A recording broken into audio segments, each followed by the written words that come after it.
The scream didn't come from the woods. That was the part everyone got wrong. It came from the edge of the tree line, right where the yard ended and the forest began, thin, raw, and sudden, cutting through the night like something tearing. By the time neighbors turned on their porch lights, it was already over. The woods were quiet again, too quiet, and standing frozen at the edge of the trees was a woman who finally understood why her daughter had been staring into the darkness every night. Because the woods hadn't been staring back. They had been waiting. Fern Hollow Road sat just outside the town of Briar Ridge, a rural place where the forest pressed close against people's lives. The houses were spaced far apart. Streetlights were scarce. The woods weren't scenery. They were neighbors. Number 812 belonged to Laura Whitmore, a single mother, and her daughter Emily, 16. They'd moved there 3 years earlier after Laura's divorce. It was supposed to be a fresh start. Quiet, affordable, safe. At first, it was... Emily adjusted well, did well in school, had friends. But then came the staring. Every night, around 9:30, Emily would drift to the back window. She wouldn't sit, wouldn't scroll her phone, wouldn't talk. She would just stand there, watching the woods. At first, Laura thought it was normal. Teenagers were strange. Emily had always been introspective, but after weeks passed, Laura noticed patterns. Emily always stared at the same spot, never blinked much, never reacted to sounds. When Laura asked what she was looking at, Emily would shrug. Nothing. But her voice was tight, guarded. One night, Laura tried a different question. Do you feel safe here? Emily hesitated, then said something that sent a chill through her mother. I feel safer when I can see them. Briar Ridge had always had stories. Missing hikers, abandoned campsites, a teenage boy who vanished 20 years earlier and was never found. People didn't talk about it much, but they didn't go into the woods at night either. Laura dismissed the stories as small-town exaggeration until she noticed something new. Footprints, barely visible, at the edge of the grass, leading into the woods. And sometimes, back out. Emily stopped sleeping. Dark circles formed under her eyes. She locked her bedroom door at night. She began asking strange questions. Do you think people can disappear without anyone noticing? Do you think someone could live in the woods? Do you think it's possible to watch someone for a long time without them knowing? Laura scheduled a therapist appointment. Emily refused to speak during it. But when they got home, she whispered, "If I tell you, you won't believe me." One morning, Laura found the back gate open. She never left it open. The latch was intact, not broken, just opened. That same night, Emily stood at the window longer than usual. Her breathing was shallow. Her hands were clenched. Laura stood behind her and followed her gaze. For the first time, she noticed something unnatural, a darker patch between the trees, like a shadow that didn't move with the wind. Then, barely perceptible, it shifted. Laura blinked. It was gone.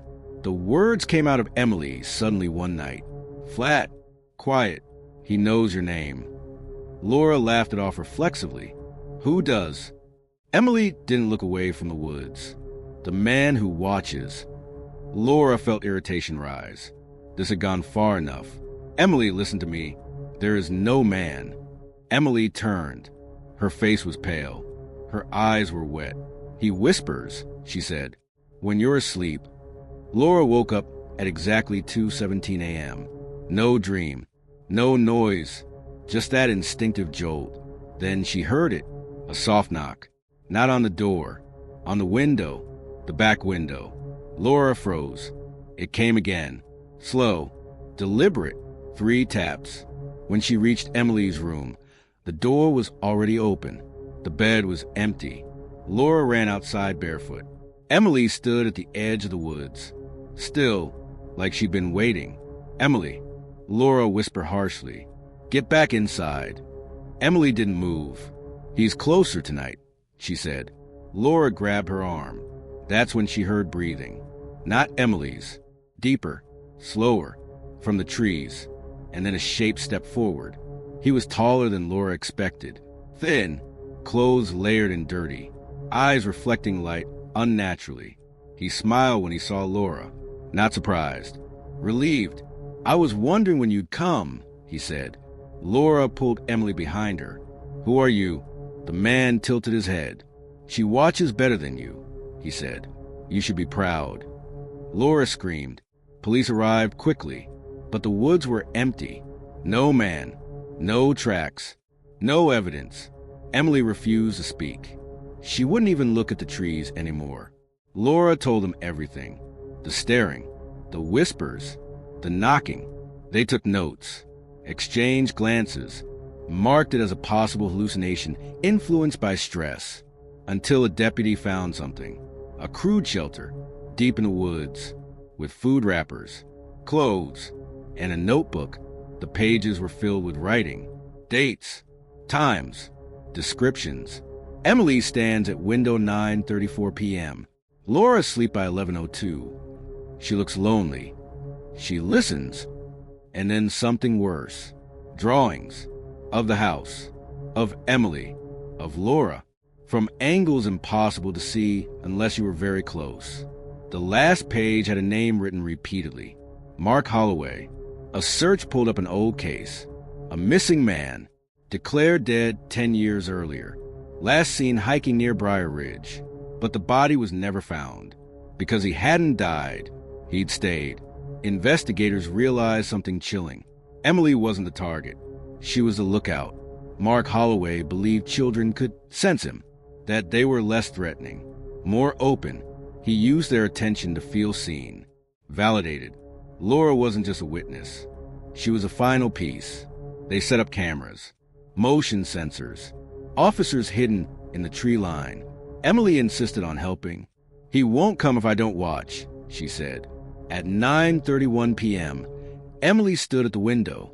At 9:38 p.m., movement triggered the sensors. At 9:41, Mark Holloway stepped into view, smiling, talking, not to Emily, to Laura. "I told you she listens." He didn't see the officers. Until it was too late.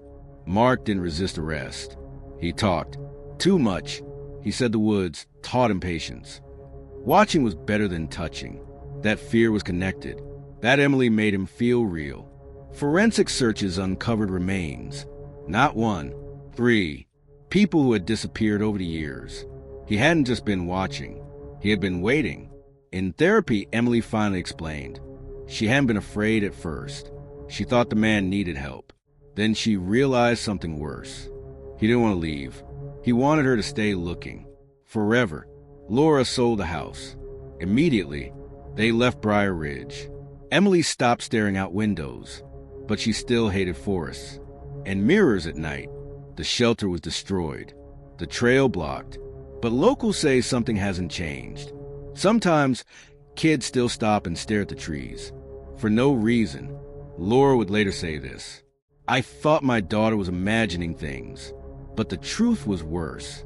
She wasn't imagining someone watching her. She was imagining that someone would stop him. Because sometimes the most dangerous thing in the dark, it's not what you can't see. It's what's been watching quietly, waiting for you to finally look back."